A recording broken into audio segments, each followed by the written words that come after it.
Iñaki Gabilondo. Son las 8:30 de la mañana. Las 7:30 en la Casa Museo de José Saramago, en Tías, Lanzarote. Buenos días, mundo. ¿Quieres un café?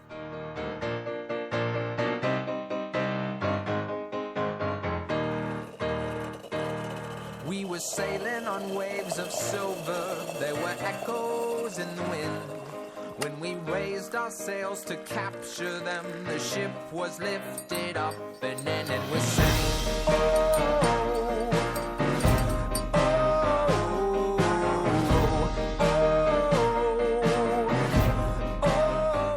La cafetera de radiocable.com con Fernando Berlín.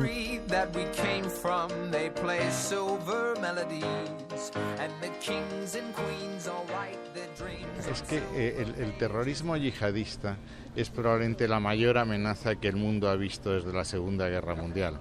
Es un fenómeno internacional. El terrorismo internacional se financia en todo el mundo, recluta en todo el mundo y mata en todo el mundo. Ahora ha sido en Túnez, pero antes fue en París, ha sido en Bruselas, ha sido en Canadá, ha sido en Australia, y la comunidad internacional debe reaccionar. Nosotros, compañeros y compañeras, hemos puesto fin al terrorismo etarra. Y eso tiene nombres y apellidos. Y son los de Felipe González y José Luis Rodríguez Zapatero. Y tienen unas siglas, que son las del Partido Socialista Obrero Español. Ese es nuestro legado, amigos y amigas. El gobierno del Partido Popular ha querido desalentar a los ciudadanos que protestan, que se quejan legítimamente por las medidas que adopta el gobierno o por las políticas que adoptan las administraciones. Por eso vamos a interponer los recursos de inconstitucionalidad.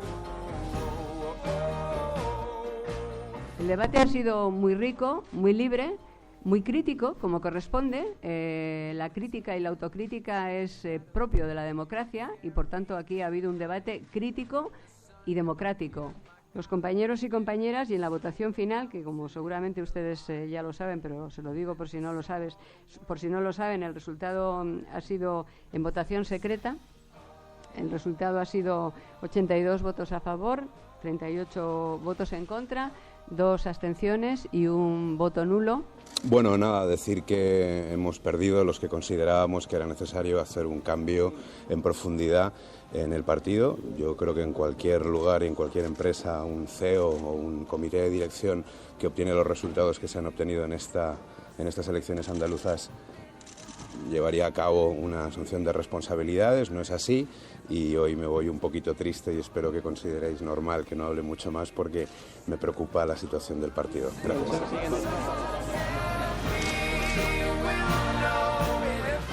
Todavía conmovidos por el trágico accidente de aviación el pasado martes, quiero comenzar esta intervención, como hizo la ministra de Cultura y Comunicación de la República Francesa, con un afectuoso y solidario recuerdo a todas las víctimas, a sus familias y a sus seres queridos.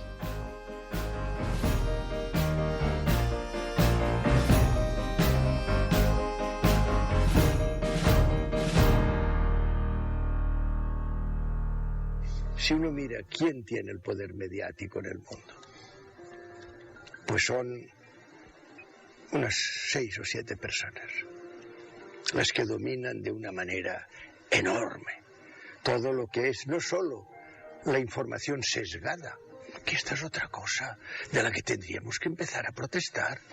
Cuando uno hoy ve en un kiosco los periódicos que nos ofrecen a los españoles, estoy hablando de Madrid, y uno dice, pero ¿cómo puede ser? Si la mayor parte de estos periódicos, la información que dan no es verdad, no es cierta. Entonces tenemos que protestar, como le decía antes. Este no es el mundo que deseamos para nuestros hijos. Y todas estas cosas de las que antes éramos solo testigos, ahora ya no lo seremos. ¿Por qué? Pues porque ahora podemos participar.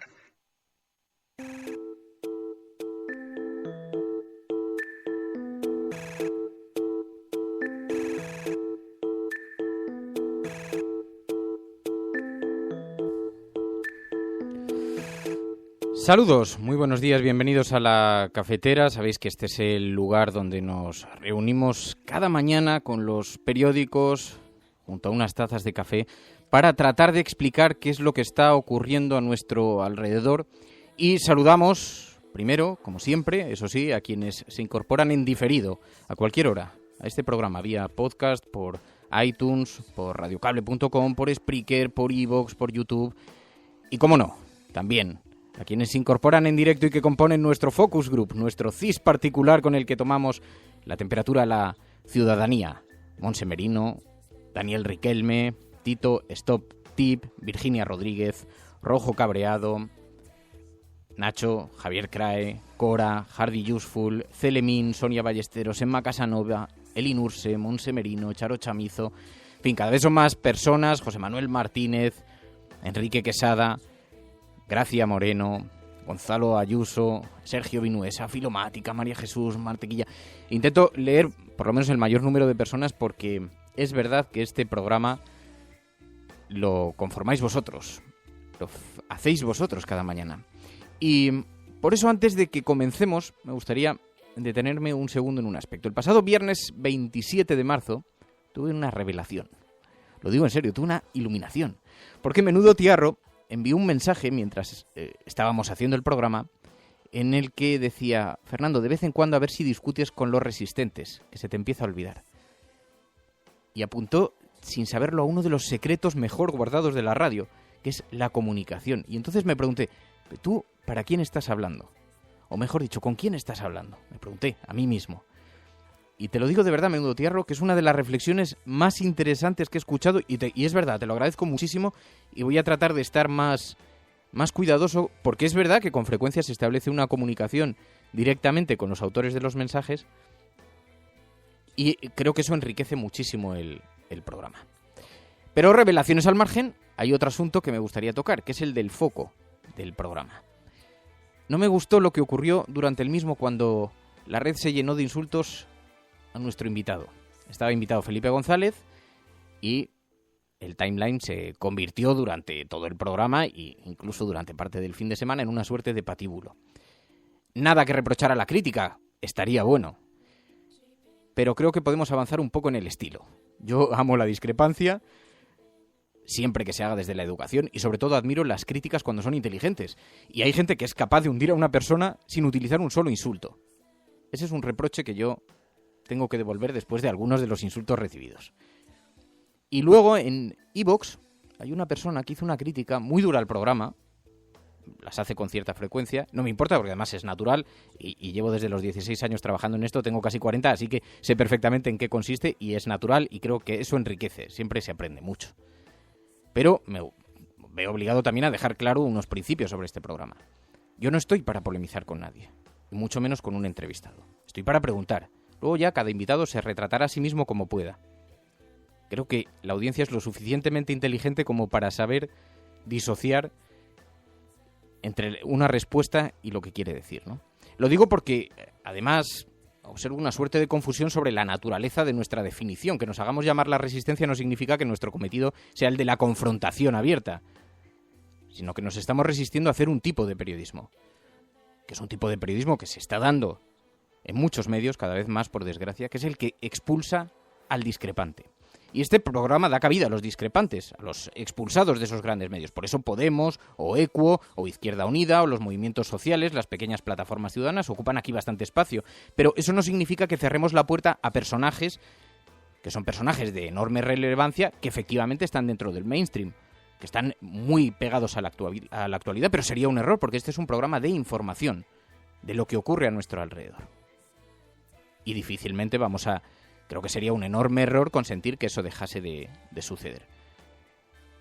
Es decir, mis inclinaciones son claras y las conocéis y las sabéis. Ahora bien, este es un programa informativo y creo que conviene que pongamos las piezas en el tablero y que hablemos todos sin ningún tipo de tapujos. En fin, ¿estás escuchando La Cafetera? Dice Vladimir, esta vez yo me escapo de la bronca, no pude escuchar en directo y no quise escuchar a González en diferido. Bueno, esa también es una opción.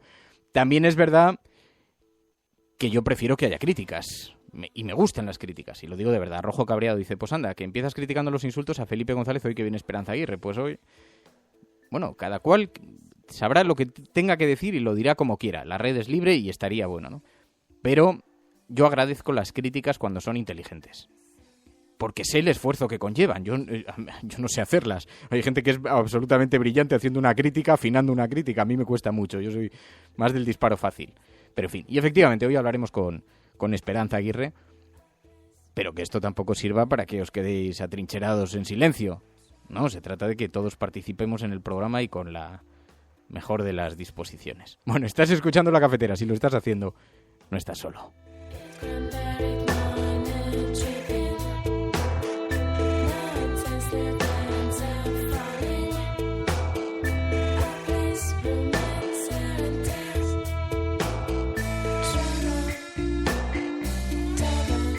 Remember that there is something happening in America, that we are not as divided as our politics suggest, that we are one people, we are one nation, and together we will begin the next great chapter in the American story with 3 words that will ring from coast to coast, from sea to shining sea. Yes, we can. Thank you, New Hampshire. Thank you. ¿Hola? Sí, buenos días. Radiocable.com. Esperanza Aguirre, buenos días. ¿Qué tal? Buenos días. Bueno, tenía ganas de hablar con usted porque me sorprendió el giro vital de la vuelta al ruedo electoral. Sé que no se fue del todo y se podía intuir además que la carrera por la alcaldía la traía, pero ¿por qué ahora? ¿Por qué volver? Bueno, pues porque después del verano la verdad es que medité sobre las condiciones en las que había dejado la primera fila de la política a finales del 2012, las mejores para mi partido, mayoría absoluta en el Congreso, en el Senado, en la Asamblea de Madrid, pues abrumadora, doble que el siguiente partido, 14 más que los demás sumados, el programa prácticamente cumplido, una persona que lo iba a llevar a cabo, en fin, el momento para dar un paso atrás en la primera fila de la política. Ya entonces dije que la política no la dejaría.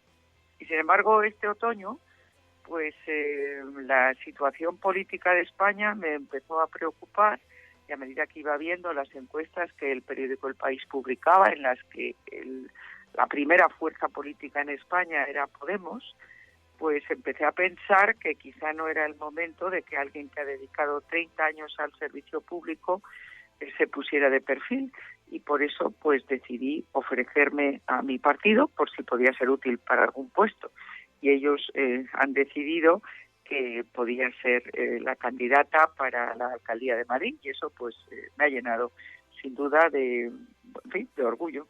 En el sector privado ha estado estos últimos años trabajando para Selliger & Conde, que es una empresa de headhunting. ¿En qué consistía exactamente su trabajo? Bueno, he estado en el sector privado, pero yo cuando dejé la primera fila me fui a mi puesto de funcionaria, al que había dejado en la Secretaría de Estado de Turismo. De allí, es verdad que Luis Conde, persona a la que yo no conocía, pensó que podría serle útil para expandir la empresa Selliger & Conde, que es la mayor empresa de cazatalentos española, las grandes son casi todas multinacionales. Podía serle útil para expandirla en el resto de España, puesto que era una empresa catalana. Y es verdad que es lo que hemos hecho, expandir a la empresa en el resto de España, fuera de Cataluña, donde ya estaba muy implantada. Y bueno, para mí ha sido una experiencia extraordinaria, la verdad. Su trabajo no consistió en cazar talentos. No, esto es una cosa muy profesional que llevan a cabo unas personas que desde hace muchísimos años se han formado y se dedican a esto. Mi trabajo era de presidenta del comité asesor.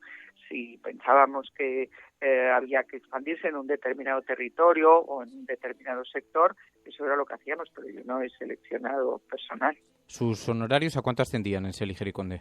Bueno, pues no me parece prudente el decírselo, porque a lo mejor no quiere Selliger & Conde, pero sin duda era más de lo que percibía en la Comunidad de Madrid y más de lo que voy a percibir si es que, concejala seré seguro, pero incluso si soy alcaldesa. Dice que ha vuelto porque las cosas en España habían empeorado de tal manera, dice, con la irrupción de Podemos en la vida política española, que le da mucho miedo. De Podemos me sorprenden sus críticas, que han sido enormemente duras. Usted ha dicho, por ejemplo, que si gana Podemos peligrarían los medios de comunicación libres y plurales. Y en ese sentido... Pues yo no lo he dicho, eso lo ha dicho Pablo Iglesias, que a él no le gustan los medios de comunicación privados, que él quiere, y le preguntaron, entonces, ¿usted quiere medios de comunicación públicos del gobierno? Y dijo, no, yo quiero medios de comunicación de la gente. Pero es que para Pablo Iglesias todos somos casta y la gente es solamente él. Entonces, pues yo lo he dicho y lo repito aquí con mucho gusto para sus oyentes. A mí me parece que si Podemos es primera fuerza política en España, será la última vez que votemos libremente. No digo que votemos, claro que vamos a votar, pero no votaremos libremente, es decir, no habrá justicia independiente, no habrá medios de comunicación plurales. Fíjese usted lo que está pasando en Venezuela y ellos siguen sin condenarlo. El líder de la oposición lleva más de un año en la cárcel. El alcalde de Caracas ha sido detenido, pues ya hemos visto todos cómo, con unos soldados con bayoneta como si fuera peligroso. La segunda de la oposición, María Corina Machado, estando dando un discurso en el Parlamento, como no les gustaba, le rompen la nariz en la tribuna del Parlamento y posteriormente la graban dentro de su casa, manipulan la grabación y la utilizan para quitarle el escaño de concejala. Por lo tanto, a mí es que esos ejemplos me preocupan enormemente. Y dirán, es que España no es Venezuela. Puede que no, pero tenemos un partido que es bolivariano. Pero déjeme que volvamos a España y a la comunicación. ¿Usted cree que el Partido Popular garantiza la libertad de prensa y la libertad para ejercer la profesión? Bueno, yo creo que en este momento estamos en una democracia occidental y que es evidente que aquí todo el que quiere expresarse, hay que no esté a Pablo Iglesias, tenemos medios de comunicación de todo tipo de tendencias políticas y por lo tanto pues eso es lo contrario de lo que ocurre ahora en Venezuela. ¿Y le parece por tanto que los medios públicos que gestiona el Partido Popular diría que son plurales? Los medios públicos que gestiona el Partido Popular, yo creo que son plurales, sí. Pero lo importante son los medios de comunicación privados, si pueden existir o no pueden existir. Los medios públicos tienen, pues Televisión Española tiene su consejo me parece que es de informativos, tiene su ley que dice cómo tiene que funcionar y bueno, yo veo a periodistas de todo tipo en estas, solamente veo Televisión Española y Telemadrid, pues supongo que ocurrirá lo mismo en el resto de comunidades autónomas.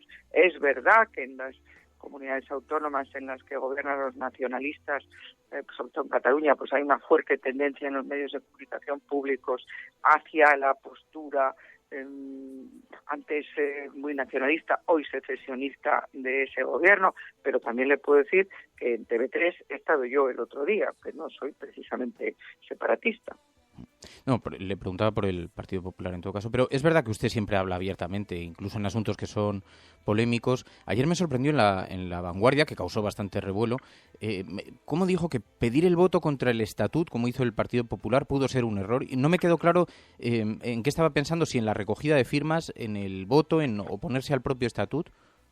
Pues mire, yo estaba pensando en la recogida de firmas, porque la respuesta que di fue yo fui de las que pidió el voto contra el Estatut. Yo quería decir, con la recogida de firmas, lo que pedíamos era, me parece que era un recurso al Tribunal Constitucional.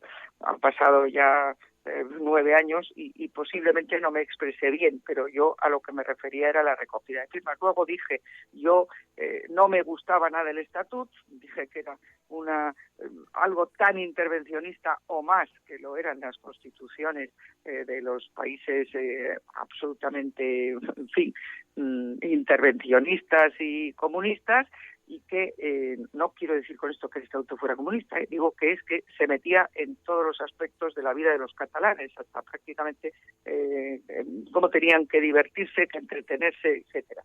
Dije que estaba en contra del Estatuto, pero dije también, puede que la recogida, yo estaba pensando en la recogida de firmas, puede que la recogida de firmas con ojos de hoy hubiera sido un error, no lo sé, y dije, no nos debe escandalizar el pensar que hemos podido cometer errores. pero no estaba pensando en el voto. El Partido Popular votó en contra, por supuesto. Yo me refería a la recogida de firmas y dije que yo había recogido esas firmas. Respecto al proyecto político, hay cosas que me han llamado la atención. Usted es abiertamente liberal, no le gustan las regulaciones. De hecho, hizo muy pocas leyes en la Comunidad Autónoma de Madrid. Tengo entendido que es muy crítica con la forma en la que Gallardón impulsó ciertas políticas públicas, ciertas políticas sociales, por haber hecho algo así como una minicomunidad autónoma dentro del ayuntamiento, creando, por ejemplo, grandes centros de salud municipales, bibliotecas municipales. ¿Es así? No, los centros de salud municipales son una herencia histórica del ayuntamiento. Antiguamente, cuando no había la sanidad pública que existe en este momento, el ayuntamiento tenía la institución llamada Beneficencia Municipal, donde había, por cierto, excelentes médicos y tenían lo que se llamaba las casas de socorro. Eso es lo que los centros de salud municipales son una herencia de las antiguas casas de socorro, y bibliotecas municipales han existido siempre. Yo eso no sé de dónde sale, pero no lo he dicho, desde luego. Por último, hay un asunto que es evidentemente donde se sitúa el epicentro de las críticas al Partido Popular, que es el asunto de la corrupción. Usted ha dicho que se ha sentido traicionada por muchos colaboradores que luego han terminado ante el juez. Hoy comienza a examinar a los aspirantes a entrar en su equipo. Y yo le quiero preguntar, ¿usted piensa que preguntándoles sabrá si son potencialmente corruptos?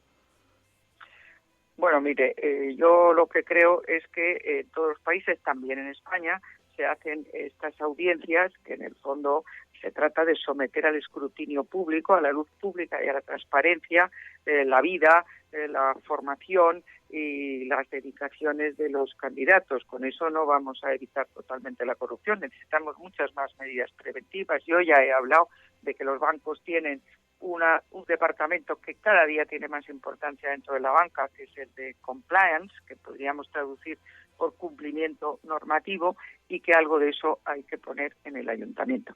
Pero realmente, dice usted, muchos colaboradores, no, 2 de los colaboradores que he tenido en 35 años, que han sido muchísimos, centenares. Pero es verdad, es muy grave este asunto de la corrupción, y yo creo que lo que tenemos que decir es que la justicia funciona, algunos están en la cárcel, otros están siendo juzgados, otros están siendo investigados por la Fiscalía o por la Guardia Civil o la Policía Nacional.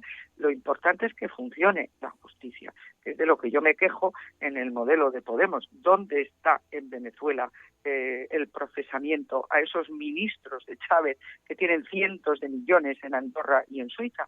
No existe. Pues Esperanza Aguirre, le agradezco muchísimo que haya atendido esta llamada. Muy buenos días y muy buena suerte. Gracias a usted. Buenos días. Radiocable.com.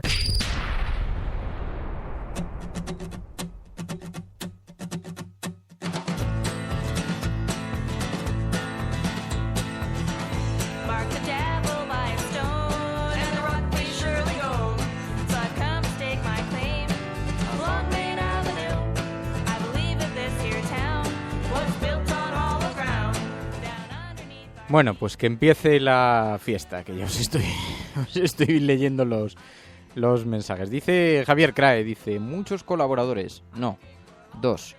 Dice, refiriéndose a los cercanos corruptos, ¿seguro que son 2? Pregunta Javier Crae. Bueno, claro, si atendemos a aquellos que eran colaboradores directos y que están en la cárcel ahora mismo, son 2. El problema es que el Partido Popular, en torno a la trama Gürtel, ha tenido que tomar medidas. Bueno, no solamente la trama Gürtel, ¿no? Tenemos otras tramas que están salpicando ahora la antigua Comunidad de Madrid, Esperanza Aguirre. Dice Enrique Quesada, dice, Aguirre dice que someterá a luz pública la vida privada de los candidatos y no sería mejor las listas abiertas. Fíjate, Enrique, que esto de las listas abiertas es un debate que tenemos que tener en el programa, pero con un experto, porque claro, las listas abiertas... Aquí no hay grandes fórmulas que siempre funcionen bien, ¿no? Tienen sus propios inconvenientes. Entre otras cosas que permiten que se cuelen algunos personajes que tengan un enorme respaldo detrás, por ejemplo, respaldados por empresarios de la construcción. Esto ha pasado en algunos países, ¿no? Así que, en fin. Javier Crae me reprocha, dice, te he visto muy frío, Fernando. Dice, es mi impresión. Bien, está bien, acepto la crítica. I dig for man, I dig for silver hair still grinding.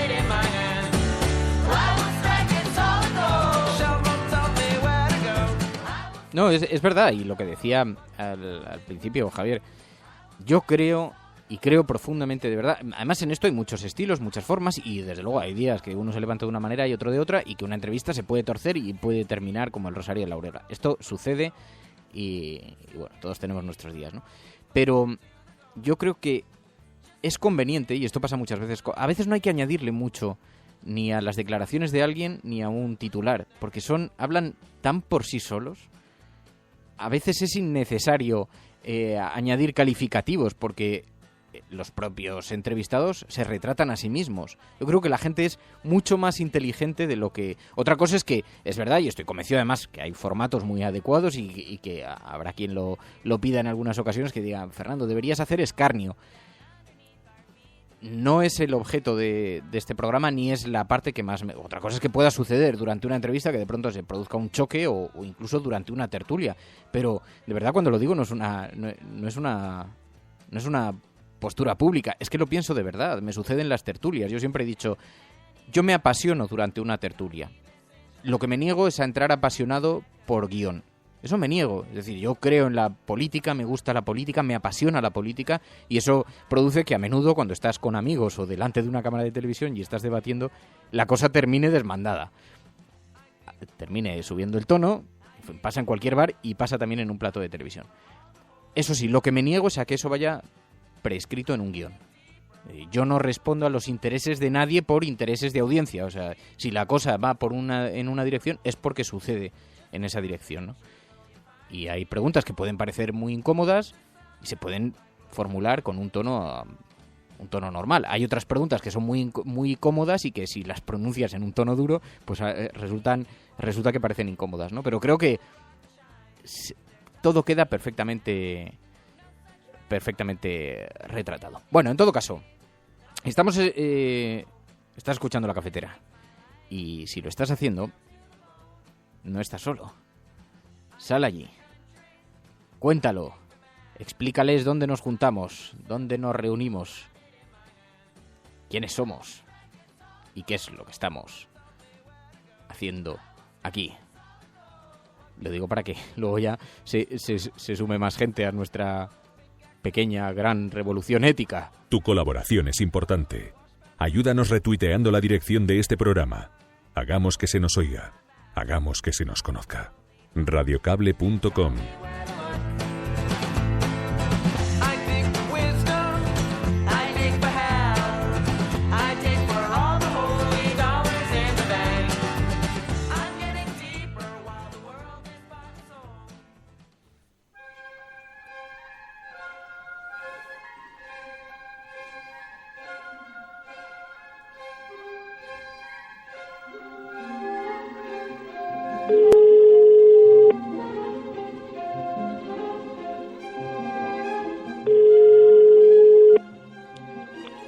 Farmacia, dígame.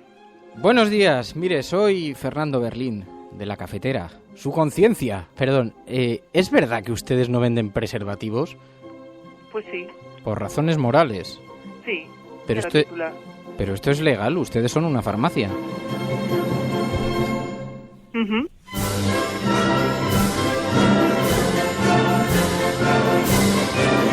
Y lo venden en cualquier sitio, hasta en la gasolinera, pues aquí también se puede vender o no vender. Una cosa ni de urgencia ni nada.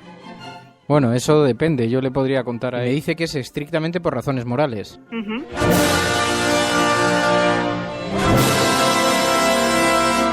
Eres la resistencia y no estás solo.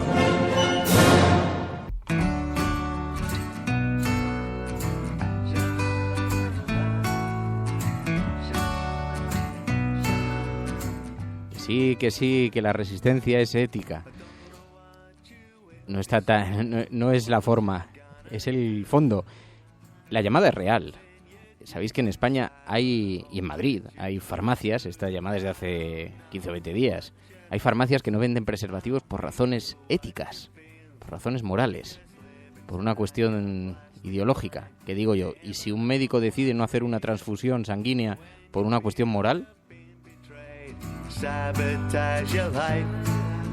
Imaginaos un médico que es un practicante de la teología de mormona radical, no sé, y decide que no hace una transfusión porque va en contra de sus principios. Bueno, pues esto es igual, teniendo una licencia pública de la administración, debería estar obligado a vender todo tipo de productos que diga la administración, ¿no? Pero, en fin, en todo caso.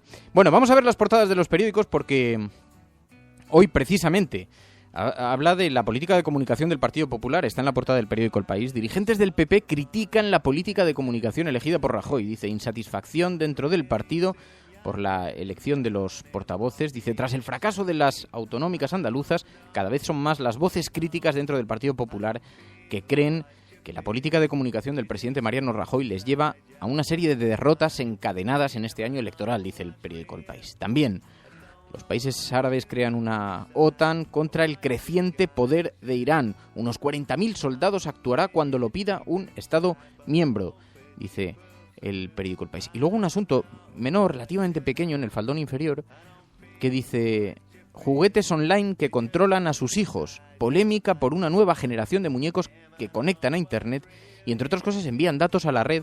Por ejemplo, dice que hay una nueva generación de juguetes que se conectan a Internet y que interactúan con el niño, y que esto ha llevado a numerosas organizaciones y a activistas que defienden la privacidad a emprender una campaña en su contra, porque alegan que esos artículos suelen grabar y almacenar sus intercambios de palabras con los menores. Dice, cuando los niños juegan revelan la intimidad de su vida. Dice, que una corporación esté escuchando, dice, no parece muy ético. Dice Susan Hill, que es una mujer de la campaña por una infancia libre de publicidad. Pero como os digo, está en pequeño, no tiene mucho.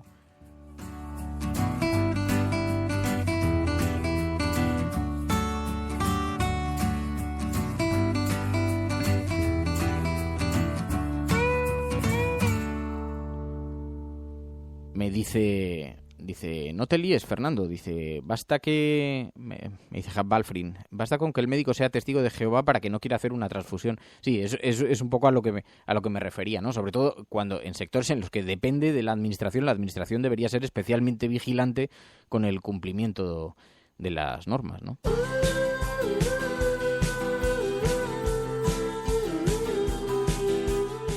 La Razón. La música que da sintonía, la lectura de la portada de La Razón, dice: La Razón vota con nombres falsos para elegir a los candidatos de Podemos. Denuncias por fraude en las primarias, dice el periódico La Razón. Vaya, sabéis que anoche Podemos cerró sus urnas electrónicas para que los inscritos en el partido eligieran a sus representantes en las autonómicas.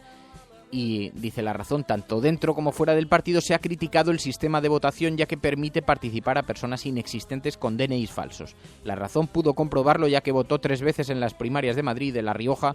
Dice, aunque habíamos publicado los nombres y denunciado los hechos hace mes y medio, todo ello certifica que Podemos no controla los inscritos falsos. Dice Paco Maruenda, y yo me lo imagino sentado delante del ordenador por la noche metiendo DNIs falsos. Hay que salir más, Paco, hay que salir más.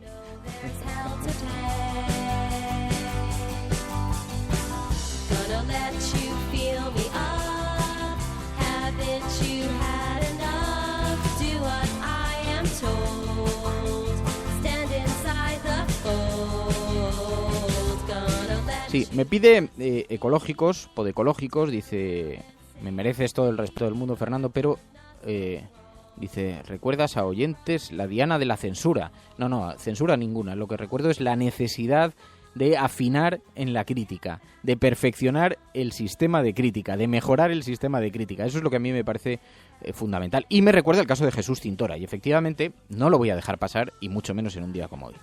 Cuando yo preguntaba a Esperanza Aguirre sobre las presiones del Partido Popular a los medios de comunicación, todos teníais en mente ese asunto, el asunto de... Y no solamente el asunto de Ana Pastor en Televisión Española, no solamente el asunto de Ana Pastor en Televisión Española. Conocemos perfectamente el caso de Pedro J. Ramírez, el de Hilario Pino y el último, el de Jesús Cintora. Y es evidente que ha habido unas formidables presiones para que Jesús Cintora no siguiera en el programa. Le pedí que estuviera aquí y hablé con él. Me dijo que de momento no quería hacer declaraciones por una cuestión de prudencia, porque todavía está en conversaciones con la empresa, porque todavía está aceptando el resultante, ¿no? Y bueno, quedamos en que estaría en algún momento cuando las cosas queden con un marco más o menos razonable. Pero sabéis que manifesté públicamente mi apoyo a Jesús Cintora. Me parece dramático lo que está ocurriendo en este país en materia de comunicación y que se consienta eso en el periodismo de este país. Pero tampoco voy a hacer de eso una bandera por una razón, porque yo fui de los que no volví a Televisión Española cuando ganó el Partido Popular y no quiero que se interprete esto como una campaña de reivindicación personal. Ya hay mucha gente haciendo esta reivindicación. Creo que es necesario poner el foco sobre lo dramático que es para el periodismo que las voces críticas sean apartadas con el gobierno que sea, y desde luego que el Partido Popular se está luciendo en ese ámbito, se está luciendo. Pero creo que la gente es perfectamente consciente. Solo hay que poner Telemadrid para verlo, solamente, ¿no? Pero en fin, estás escuchando La Cafetera. Si lo estás haciendo, no estás solo.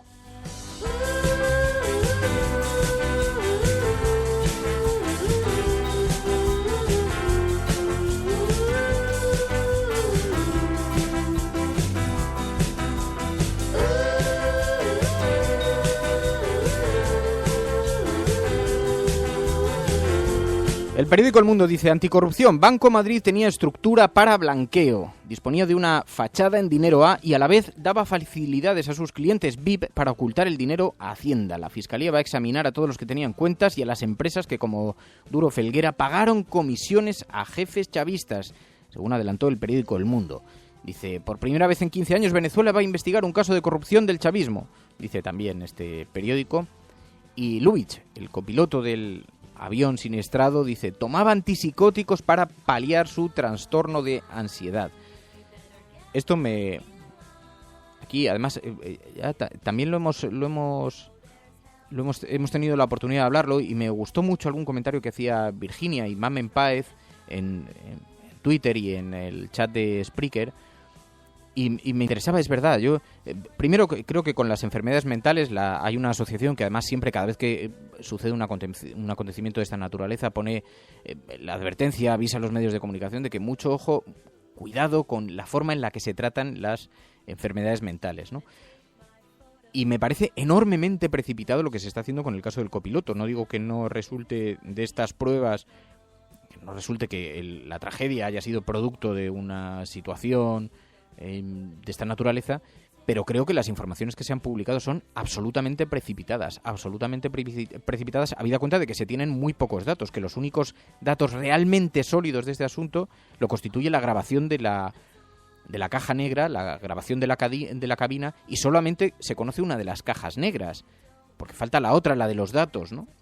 Para saber cómo reaccionó realmente ante los mandos. Y no digo que no haya sucedido tal y como lo están contando los periódicos, pero por fortuna la justicia no la imparten los periódicos, la imparten los tribunales, que no es la primera vez además que nos encontramos con alguna sorpresa. Porque además las indemnizaciones van a cambiar sustancialmente en caso de que se trate de una negligencia del copiloto o que se trate de un asunto relacionado con la compañía aérea. Y que en todo caso además habría habido una negligencia de la compañía aérea, porque si una persona en esas circunstancias, y como digo, de momento pocos datos hay para pensar que estuviera volando en esas circunstancias, más allá de las especulaciones que se mueven en los medios de comunicación, cuando haya pruebas ya veremos. Y será otro el discurso seguramente, pero de momento, pues lo que resulta llamativo es que el primer foco se haya colocado sobre uno de los copilotos. Será así, pero qué suerte tiene la compañía aérea. Claro, lo que no dice nada Lufthansa, que ahora se frota las manos con este asunto, de lo que no dice nada es de ese incidente que tuvo lugar hace meses en España, un avión que salió de Bilbao con destino Múnich, que estuvo a punto de estrellarse con 109 pasajeros a bordo, historia que fue desvelada por la revista Der Spiegel, porque la compañía aérea no la hizo pública. Porque los ordenadores hubo que reiniciarlos. Sabéis que el vuelo, fallaron los sistemas de control, calculaba mal las alturas y estuvo a punto de estrellarse. Y los pilotos en el aire tuvieron que reiniciar las computadoras y tomar los mandos manuales. Hombre, el incidente se mantuvo en secreto hasta que tuvo que ser revelado por una revista, ¿no? Por tanto, no sé, confianza la justa. Gonna watch TV, you air for me. Don't you worry about me, I'm under control. And all Y por último, el periódico La Vanguardia dice: el Partido Popular fija como prioridad frenar a Ciudadanos. Giro táctico con críticas internas a la campaña electoral en Andalucía. Objetivo: bajar al terreno para evitar una debacle en mayo. Estas son las portadas. Esto es lo que nos encontramos en los kioscos. Y me dice Sergio, al hilo de lo del avión: ya, pero cuando el ruido suena, aguas corren. Puede ser que sí, puede ser que no. Lo que pasa es que conviene que lo hagamos en base a pruebas, no a las corrientes de los ríos. Pero, en fin, pues eso ya que cada cual saque sus conclusiones. Estás escuchando La Cafetera. Mañana vamos a volver. Más. Cuidaos. Muchas gracias por la compañía. De verdad. Adiós. Hasta mañana.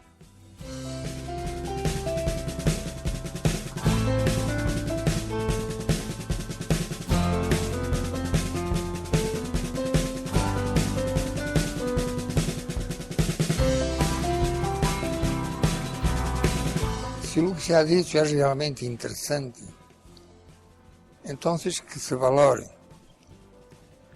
não como uma espécie de palavra de Deus, pero sencillamente como uma palavra de um ser humano preocupado com o ser humano.